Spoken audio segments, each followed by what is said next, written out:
The Barnstable Police Department makes two key drug arrests. The town's DPW director has insight on town renovations, and a busy intersection in Marston's Mills is getting an upgrade. Details on this episode of Barnstable Today. It's Tuesday, July 30th, 2013. I'm Sarah Mantle.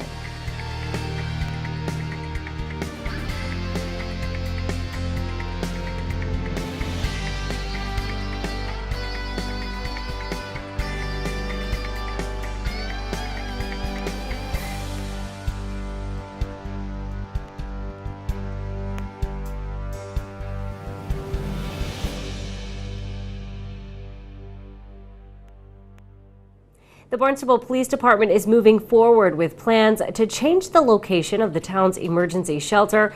Police Chief Paul McDonald says the change will allow more residents to utilize the shelter. The current shelter and the shelter that's been in place for a number of years has always been Barnstable High School. Over the past several months, we've done a study, and we have found that the intermediate school on Route 28, directly to the rear of the high school, would be better suited as a shelter.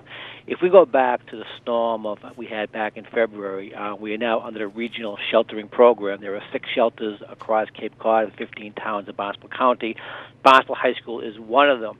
The decision to open up the shelter is made by the Barnstable County Regional Emergency Planning Committee, which Deputy Chief Tamish from our department sits on the executive board, and they make a decision on which shelters will be open during the course of the storm. Back in February, the decision was made not to open up Barnstable High School. They opened up Falmouth, they opened up DY, and they opened up the Lower Cape shelter. And the reason they didn't open up Barnstable is because, one, the generator is adequate for the high school, but it powers up only a small percentage of the building, and it does not power up the gymnasium, it does not power up the locker rooms, and because of that, it is not a pet-friendly shelter, and I can only tell you from past experience that if someone's going to leave their home, if they can't take their pets with them, they're not going to go to the shelter. So the decision was made for those two main reasons, the generator and the fact that it was not pet-friendly. Barnstable was not open. So therefore, we get together with the town officials and the Regional Emergency Planning Committee to find a better suited location. And what we were able to locate was the intermediate school, where the generator in that school powers up almost the entire school, and it is pet-friendly because where the locker rooms are situated for the gymnasium, close to an access door where the pets can come in and go out, not freedom, but with some type of escort. And the reason we want to use that type of location is because they have to be thoroughly cleaned at the end so the school can be reused. We can't use a classroom to house the pets or to shelter the pets. We have to use one of the locker rooms, either men's or female locker rooms. So that's why the shelter is being moved. McDonald says the next step will be for officials to take a tour of Barnstable Intermediate School. There they will set up a map of the shelter and a plan for how the shelter will be run in an emergency. McDonald hopes those plans will be finalized in the next 2 weeks. McDonald is also hoping town council supports a plan that would allow the department to hire retired police officers for special duty. Our department is progressively getting older. We've had a number of retirements in the last couple of years. Projected out for the next 3 to 5 years, there's going to be a number of other officers who are eligible to retire, which means they meet the age requirements of the years of service for services. We have found, particularly during the summer months, that there's a huge shortage of police officers. We cannot fill the details. There is an act in place where we have officers from other towns come in here and they do our details, they do traffic details. If we have a large event, they do provide mutual aid to us, and some of those officers are retired officers from their department. So what we've decided to do, because we're Civil Service Police Department, we have to go through this process, and this process Thursday night is the second to last step. If the town council approves it, then we'll go to the state legislature to have a special bill passed, which would allow us, because we're Civil Service Police Department, to bring back retired police officers for special functions and police details, which will be a huge asset to us. Town Council will vote on the measure during Thursday's meeting. That meeting begins at 7 in the Town Hall hearing room. Following a lengthy investigation, police made 2 key arrests this week involving heroin distribution. Mr. Wayne Lewis was arrested. Wayne's a nice guy. He's about 58 years old, but he's been distributing heroin for the past 30 years. He's got a long history with us. He was arrested again, and he's living in a recreational vehicle, and unfortunately for Wayne, we seized his recreational vehicle. And then over the weekend, we, along with Yarmouth PD detectives and our detective division, we executed a warrant in West Yarmouth for an individual dealing in heroin and marijuana. So those were the two significant events for the week. McDonald says the department's proactive approach to the distribution of narcotics has contributed to a reduction of crime in Barnstable. Renovations are taking place at the Town Hall campus. Host of Barnstable This Morning, Sarah Colvin, talked to DPW Director Dan Santos about reports that asbestos was present during construction. Buildings oftentimes have asbestos in floor tiles and in insulation, and the state law allows us to encapsulate. You can remove it or remediate it with licensed contractors, and that's how we did the work up on the 4th floor of the SAB. Or if you don't disturb it and it's encapsulated or covered, you can leave it.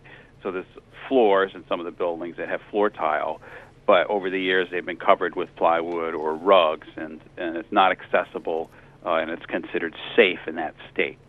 There's some question about asbestos that may have been exposed in the 4th floor of the SAB building, which there was an article written in Sunday's paper about, which I'm sure you've read.